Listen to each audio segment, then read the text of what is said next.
This video is designed to control the speed of a double acting cylinder using a two-way flow control valve.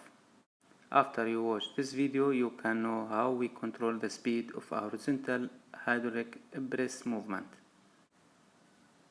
To begin with, we should check all the required components. Hydraulic power bag. This is a self-contained unit that consists mainly of a motor, a tank, and a hydraulic pump using fluid to transmit power from one location to another. Double acting cylinder is used to convert hydraulic energy into mechanical energy in two directions, which produces a linear force in two directions, an extension and retraction. 4/2 way valve. The valve has 4 bores and 2 positions and is manually actuated.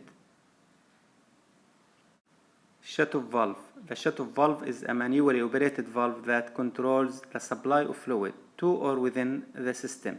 The valve has 2 bores, A and B, to open or close the path of fluid. Pressure relief valve is used mainly as a safety valve which prevents the maximum permissible pressure in the hydraulic system from being exceeded. Hydraulic tank. This is essential when it comes to storing your hydraulic fluid. When storing your oil, you must remember that when the system shuts down, the oil will drain from the system and return to the tank. Check valve is used to allow the flow only in one direction, which means that the flow in the opposite direction will be completely blocked. Two-way flow control valve, which provides a constant flow rate in the case of variable loads. This valve has 2 ports and an adjusting throttle screw. Now I will show you how to construct the circuit. Firstly, install the hydraulic power bag and you should connect both T and TS to the circuit lines.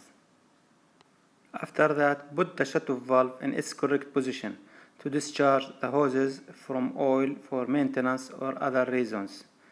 And don't forget to install the tank to collect all oils from the circuit. At this point, you should install a pressure relief valve to protect the circuit from excessive pressure, as the tank has already been connected to the outlet of relief valve.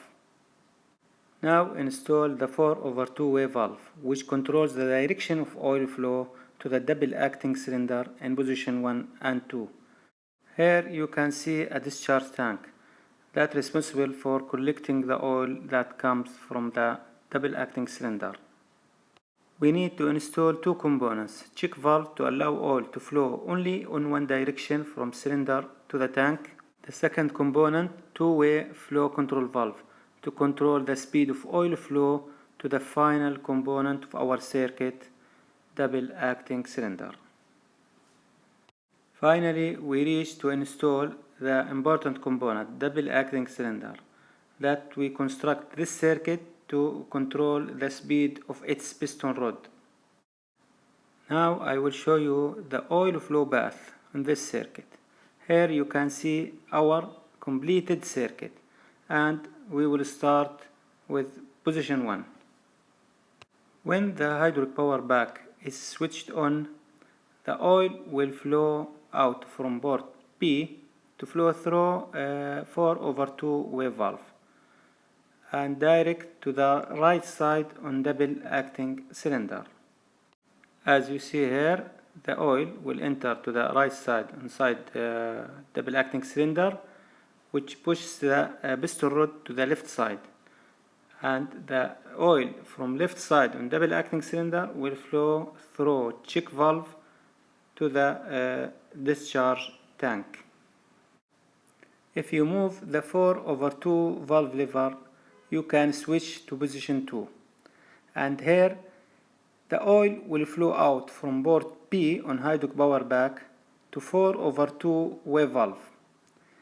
After that, it will reach the two-way control valve, which is responsible for adjusting the speed of double acting cylinder according to what we need, and enter to the left side on double acting cylinder, which pushes the piston rod to the right side. And from the right side, the oil will flow direct to the discharge tank on 4/2 wave valve, and if you remove your hand from the lever, the spring will return the circuit to be on position 1. Here we reach to the answer of introductory question. The two-way control valve is the responsible components for controlling the double-acting cylinder speed on forward stroke if you move the lever of 4/2 valve to position 1. As you see here, this is forward stroke. But on the backward stroke, the oil will flow direct to the connected tank.